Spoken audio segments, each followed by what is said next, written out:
Cuando el tren dejó de pasar por el andén de La Vega, el pueblo entero sintió que el tiempo se había frenado. No del todo, porque las hojas seguían cayendo, el sol seguía saliendo y los chicos seguían creciendo, pero sí en el alma de los mayores, como si una cuerda invisible se hubiese roto sin hacer ruido. A los 70 años, Nora Salvatierra se levantaba todos los días a las 6 de la mañana, como cuando Aníbal, su esposo, tomaba el primer turno en la estación. Aunque él llevaba más de 20 años muerto, su taza de hojalata seguía en el estante y su abrigo marrón aún colgaba detrás de la puerta. «Nunca se sabe cuándo va a volver el frío», murmuraba ella mientras colaba el café. Vivía sola desde que Emilio, su único hijo, se fue a vivir a Buenos Aires con su mujer y los mellizos. Al principio llamaba cada semana, luego cada mes. Después, los silencios ocuparon el lugar de las palabras, pero Nora no se quejaba. Las mujeres de su generación aprendieron a querer con discreción y a perder sin hacer ruido. La casa quedaba a 2 cuadras de la estación, justo donde comenzaban los viñedos del sur. Tenía paredes de adobe piso, de madera crujiente, y una ventana desde la que se podía ver el Cerro Nevado, siempre blanco, siempre lejano. A pesar de la soledad, Nora tenía sus rutinas. Regaba las plantas con una regadera de 5 litros, contaba las botellas vacías de soda y leía en voz alta los diarios viejos que Aníbal guardaba en una caja de galletitas.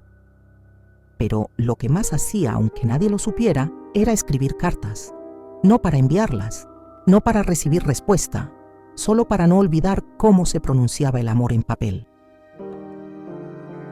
Querido Aníbal, hoy hizo 22 grados. El sol estuvo brillante y los viñedos ya están en flor. Me senté en el banco que pintaste en el 48. Todavía resiste. Pasó doña Blanca preguntando si alguna vez vas a volver a reparar su radio. Le dije que sí, como quien dice una mentira suave para no romper el aire. Te extraño. No como al principio, te extraño como a una canción que ya no dan en la radio, pero que de pronto uno recuerda sin saber por qué. Firmaba todas las cartas con una N, como cuando era novia, y se escondían bajo el eucalipto del camino viejo. Las guardaba en una caja de madera forrada con tela azul, la misma caja que su padre le dio cuando cumplió 15. Adentro, además de las cartas, había una cinta de raso, una medalla de San Cayetano y una flor seca que Emilio le regaló cuando aprendió a escribir mamá. El pueblo de La Vega tenía 350 habitantes. La mayoría eran mayores. Los jóvenes habían migrado a la ciudad buscando algo más. A veces Nora salía a caminar hasta la estación abandonada. Se sentaba en el banco de cemento donde solía esperar el tren. A lo lejos aún se veían los rieles oxidados, y si uno aguzaba el oído, era posible imaginar el silbato lejano, el traqueteo sobre las vías, la voz de Aníbal diciendo «Última parada, señores». Pero ese tren ya no pasaba, y Nora seguía esperando otra cosa. Una tarde, mientras revisaba el baúl del desván, encontró un sobre amarillo sin abrir. La letra era de Emilio. «Mamá, te escribí esto hace tiempo, pero no me animé a mandártelo. Hay algo que necesito contarte sobre papá, sobre lo que pasó en sus últimos días. No todo fue como vos pensás». Las manos de Nora temblaron. El corazón le latía como cuando escuchó por primera vez la noticia del accidente en la estación. Guardó la carta en el delantal, bajó las escaleras y se sentó en el banco del corredor. La abrió con cuidado y leyó. Lo que descubrió esa tarde cambiaría para siempre la forma en que recordaba a Aníbal, pero también la forma en que se recordaba a sí misma. La carta de Emilio tenía el papel algo amarillento, como si el tiempo hubiera querido advertirle que no debía ser leída tan tarde. Pero las verdades no caducan, solo se esconden, hasta que alguien se atreve a abrirlas. Nora leyó en voz alta, como si su propia voz le ayudara a comprender mejor mamá. Lo que voy a contarte no es para que sufras, Es para que entiendas. Papá no murió solo por el accidente. No fue simplemente una caída en la estación. Esa noche, él ya venía mal. Venía cargando algo que nunca te dijo.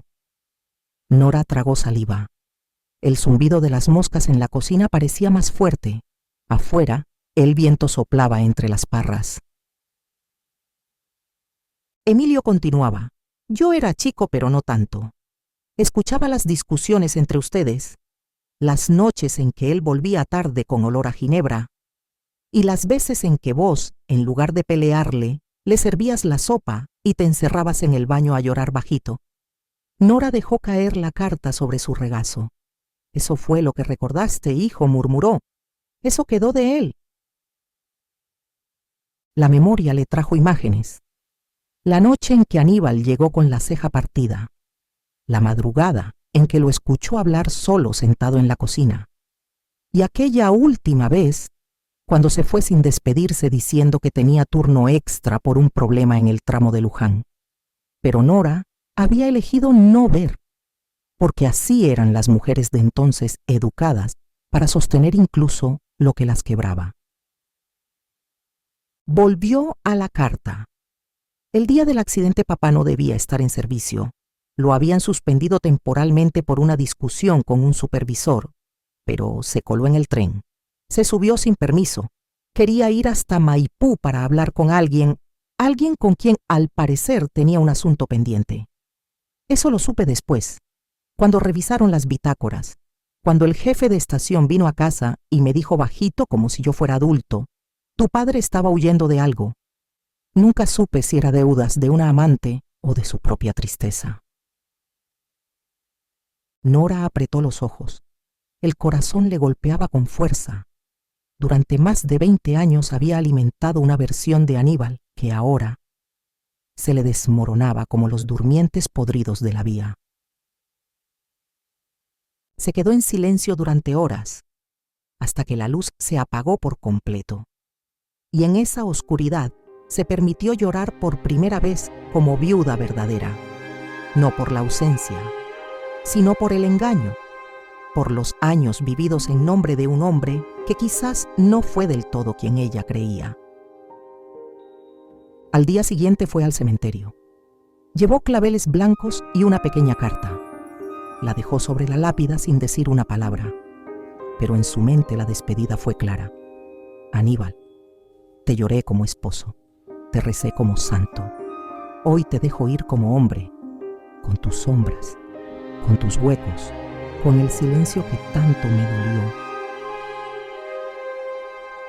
Regresó a casa más liviana, no feliz, pero sí liberada del peso de la perfección ajena. Y por primera vez en mucho tiempo escribió una carta nueva, no a Aníbal, ni a Emilio, sino a ella misma. Nora, nunca fuiste frágil, solo fuiste leal, pero ahora también vas a ser libre. Esa noche encendió la vieja radio. Sonaba Gardel. Y mientras el tango inundaba la casa, Nora bailó sola descalza entre sombras y flores secas. Y aunque la estación seguía en silencio su alma, comenzaba a moverse otra vez. Esa mañana Nora no hizo café.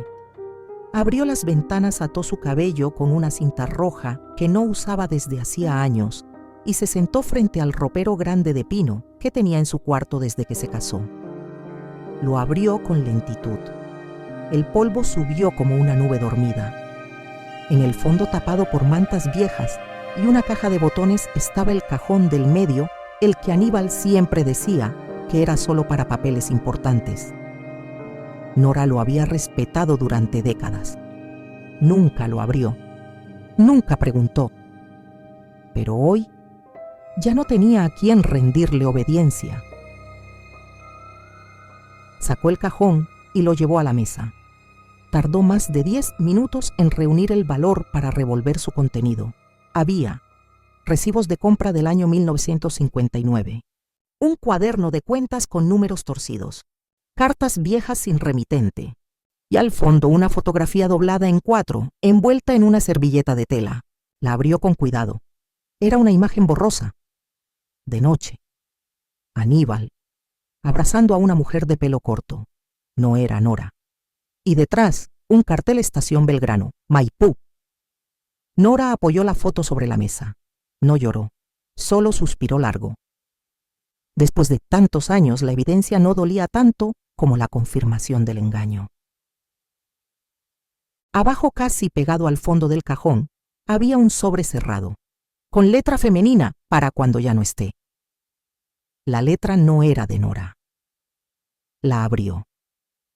Aníbal, no me importa si no venís más, pero no le mientas a tu esposa. Yo no necesito tus promesas, solo quiero que le digas la verdad, que estuviste conmigo, que te ibas a ir con nosotras. No por dinero, no por obligación, sino porque durante 5 años fuimos tu otra familia. Y si no lo haces, ojalá ella algún día lo descubra. Porque nadie merece vivir amando a un fantasma disfrazado de santo. Firmado Graciela M. Nora cerró los ojos. 5 años.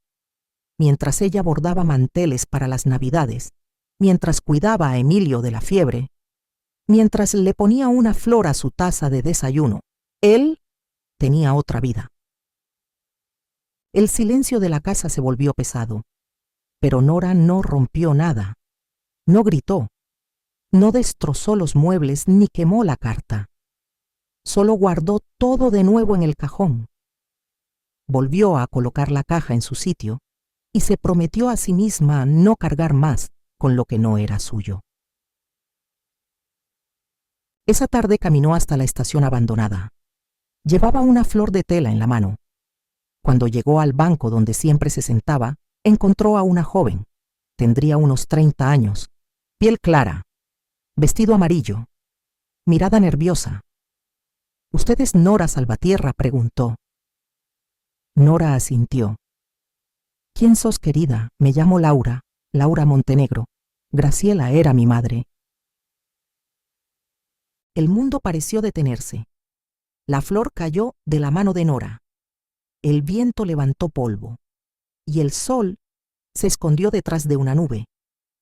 Laura habló con voz suave. No vengo a reclamar nada, solo quiero saber quién fue mi padre y si alguna vez usted podría contarme cómo era. Nora se sentó, la miró largo rato y luego dijo: Tu madre tenía razón, viví amando a un fantasma, pero no es tu culpa. Y si querés saber cómo era, te invito a casa, te hago un mate y te cuento todo sin mentiras. Esa noche Laura se sentó en la mesa de Nora y entre fotos, recuerdos y silencios comenzaron a reconstruir una historia que ya no era solo de una mujer, sino de muchas. Y así, sin buscarlo, Nora volvió a ser madre, o algo parecido. Porque a veces los cajones no solo guardan papeles, guardan segundas oportunidades y nombres que el corazón aún no se había animado a pronunciar. Laura se quedó 3 días en la casa de Nora. Al principio hablaban poco, solo frases sueltas. Le gusta el mate con azúcar. Siempre regó los jazmines al atardecer. Él silbaba bajito cuando cortaba pan. Pero poco a poco las palabras encontraron su cauce. Y entre una sopa casera y un álbum de fotos empezaron a reconocerse sin buscarlo. Nora le mostró el banco donde Aníbal se sentaba cada domingo. Le contó cómo roncaba después del asado, cómo le gustaban los trenes desde niño, y también sin dramatismo cómo supo guardar silencios que lastiman. Laura, por su parte, compartió la foto más antigua que tenía de su madre con Aníbal, una imagen tomada en el mirador de Maipú. Ella tenía 8 años. Él le sujetaba la bicicleta con una mano mientras con la otra sostenía un cigarrillo a medio apagar. Nunca supe si me quiso, pero estaba. Nora no la corrigió, no la interrumpió, porque entendía mejor que nadie lo que es convivir con la ausencia en cuerpo presente. El segundo día Laura le preguntó, y nunca quiso volver a enamorarse. Nora se rió bajito como si le hicieran cosquillas en los talones de la memoria. Sí, una vez se llamaba Pedro. Era médico rural, Me traía duraznos en una bolsa de papel y me leía poesía. Pero Emilio se enojaba. Decía que era una falta de respeto a la memoria de su padre. Y yo le hice caso. Me quedé viuda de por vida para no cargar con la culpa. Laura apretó su mano. Eso no fue justo, no lo fue. Pero fue así. Respondió Nora sin tristeza, solo con realismo. Esa noche compartieron un vino tinto de la zona, el mismo que Aníbal solía tomar en los almuerzos largos.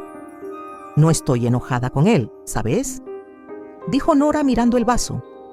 Estoy enojada conmigo, por haber creído que el amor era no preguntar, no dudar, no revisar los bolsillos. Laura asintió. Mi madre decía que el amor era resistencia. Yo creo que es más bien conversación. Se quedaron en silencio, pero de esos que no duelen. Un silencio como los de la Nochebuena, cálido, sincero, lleno de significado sin palabras. Al tercer día, Laura dijo que debía regresar a Maipú. Tenía una librería que atender y un gato viejo al que nadie más le limpiaba la caja de arena. Pero antes de irse, dejó una promesa. Voy a volver. No sé cuándo, pero voy a volver. No solo por él, sino por vos. Porque, no sé cómo explicarlo, Nora, pero siento que me hacía falta una mujer como usted en mi vida. Nora la abrazó. Y a mí me hacía falta una hija que me hablara así. Después de su partida, la casa no se sintió vacía. Se sintió en pausa, como si estuviera por empezar algo nuevo. Nora volvió a escribir, pero ya no cartas a muertos. Ahora escribía para Laura. Querida hija sin apellido mío, hoy floreció el rosal de la entrada, el mismo que nunca dio flores mientras Aníbal estuvo vivo. Me pregunto si hay cosas que solo brotan cuando una por fin se perdona. Pasaron semanas y una mañana de sábado el cartero dejó un sobre blanco, dentro una postal de Maipú. En la librería preguntaron por vos. Les conté que vivía cerca de las vías del tren en una casa con olor a jazmín y café recién hecho. Me guardás un cuarto para Navidad firmado L. Nora sonrió. Fue a preparar dulce de membrillo, lavó las sábanas bordadas y colgó en el perchero una cinta roja nueva. Porque algunas hijas no nacen del cuerpo sino del destino. Y ella por fin había aprendido a recibir lo que la vida aún quería entregarle. El 24 de diciembre, el tren seguía sin pasar, pero en la casa de Nora Salvatierra algo se movía con fuerza. Había olor a pan casero, a canela, a piso recién lavado. Las cortinas estaban abiertas. En la cocina la radio sonaba bajito con un villancico antiguo, y en la mesa una vela roja esperaba ser encendida. A las 18:47 se escucharon pasos por el camino de tierra. Nora abrió la puerta. Ahí estaba Laura con una valija pequeña y una sonrisa enorme. Vestía una bufanda tejida a mano. Traía una bolsa de papel marrón en una mano y un cuaderno nuevo en la otra. ¿Para qué es el cuaderno?, preguntó Nora intrigada. Para anotar todo lo que me cuentes. No quiero que tus historias se pierdan, ni que tus recuerdos se queden solo en tu cabeza. Quiero escribir un libro con vos, una memoria, un diario de mujeres invisibles. Nora se quedó muda un segundo y luego respondió bajito pero firme. Entonces, escribamos. Esa noche no hubo regalos, no hubo árbol ni luces de colores, pero hubo charla, hubo mate. Y hubo una vieja caja de cartón con fotos, cintas, cartas y recortes que Nora nunca había mostrado a nadie más. Esta soy yo a los 14 en la escuela. Me decían la callada. Pero no era que no tuviera voz. Es que nadie me enseñó que yo podía usarla. Laura anotó cada palabra. No corregía, no interrumpía, solo escuchaba. Como se escucha una canción antigua que no sabías que conocías. Días después, Laura propuso algo inesperado. ¿Y si damos talleres en la biblioteca del pueblo? ¿Talleres de qué? De memoria, de escritura, de mujeres que callaron demasiado y ahora tienen algo que decir. Nora se rió con esa risa tibia que parece sonar desde el pecho. ¿Y vos crees que van a venir? Si venís vos, seguro que sí. Así empezó algo nuevo, una estación distinta, sin rieles, pero con camino. El primer taller fue en febrero. Asistieron 5 mujeres, una viuda de 81, una madre que había perdido un hijo en dictadura, una maestra jubilada, una mujer que nunca aprendió a escribir, pero traía fotos para narrar, y una adolescente que lloraba en silencio al leer sus textos. Nora les sirvió té. Laura les dio papel y lápices. Esto no es para escribir bonito, dijo Nora. Es para escribir la verdad, aunque duela, aunque tiemble, aunque nunca se lea en voz alta. En pocos meses el taller creció. Vinieron mujeres de otros pueblos. Una radio local pidió hacer un reportaje, y la hija del intendente donó cuadernos para las nuevas participantes. Nora, que durante años no salía de su casa, ahora caminaba cada martes a la biblioteca con paso firme. La llamaban la de la voz serena. Y ella al fin entendía que la serenidad también era una forma de poder. Una tarde, mientras ordenaban los escritos, Laura le preguntó, ¿pensás en Aníbal todavía? Nora lo meditó unos segundos. Pienso, pero no como antes. Ya no le hablo, ya no le escribo. Pienso como quien mira una estación en ruinas, no para llorarla, sino para entender por qué ya no pasa el tren. Ese día, al cerrar la biblioteca, Laura dejó una nota en la puerta. Aquí se oyen voces que antes fueron silenciadas. Aquí se aprende que el amor no siempre salva, pero la palabra, sí. Nora firmó con su inicial N, y por primera vez la N no era de nadie. Era de Nueva, porque ahora lo sabía. Las estaciones no son solo lugares donde llegan y parten trenes. También son los momentos donde una vida puede empezar otra vez si alguien, aunque sea una sola persona, te espera del otro lado del andén. El otoño llegó con los primeros vientos desde el sur. Las hojas crujían bajo los pies y el aroma de tierra húmeda invadía los corredores abiertos de la casa de Nora. Laura venía cada fin de semana. Traía pasteles, libros nuevos, cartas de mujeres que escribían desde otros pueblos agradeciendo los talleres. Tu voz viaja más que cualquier tren, Nora. Ella sonreía. Le costaba creerlo. Una mañana, el cartero dejó una carta sin remitente. El sobre era beige, la letra torpe con tinta corrida. Laura se la alcanzó mientras estaban sentadas tomando té. ¿Esperabas algo? No. Ya no espero nada por correo, hace años. Nora la abrió con manos firmes. Era de Emilio. Mamá, no sé si esta carta llegue tarde. Me enteré de lo de Laura. Me llegó por una prima. Y también supe lo del taller de la biblioteca y de lo que estás haciendo. Me costó entenderte. Me costó aceptar que decidieras hablar tanto cuando durante mi infancia parecías tan callada. Ahora entiendo que estabas sobreviviendo, que tu silencio no era debilidad, era coraje. Yo fui duro, exigente. Pensé que un hijo podía imponerle duelo eterno a una madre. No supe verte. Perdón. Si querés, y solo si querés, me gustaría ir. No a pedir nada, solo a escucharte. Firmado tu hijo, el que aprendió tarde. Nora no lloró, pero el té le supo distinto, a reconciliación.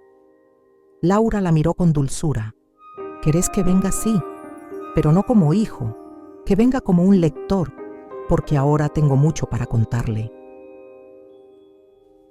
2 semanas después, Emilio llegó. Canas en la sien, gesto tímido. Traía en la mano una planta en maceta, un jazmín, para que lo cuides como al otro. Se abrazaron. No lloraron, No lo necesitaban. En la mesa había 3 tazas, una para cada uno, y una más vacía, para todo lo que alguna vez faltó.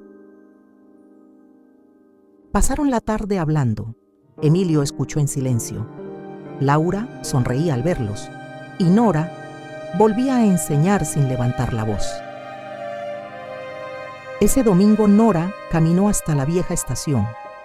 Sentada en su banco de siempre sacó una libreta y escribió: si esta vida fue una estación, yo fui la que barría los andenes, la que esperó trenes que no llegaron, la que se quedó con las valijas llenas de palabras no dichas. Pero también fui la que al final se atrevió a anunciar su propia partida con la voz en alto. No sé cuánto me queda, pero sí sé que dejo mi casa abierta, dejo mi historia contada, dejo mi verdad en manos de mujeres que ya no se callan. Y eso para mí es haber llegado por fin a destino, firmó N. Salvatierra. Murió una madrugada tranquila semanas después. Laura la encontró dormida con un libro en el regazo, la ventana abierta y un cuaderno a medio escribir. La estación de La Vega nunca volvió a funcionar, pero la biblioteca lleva su nombre.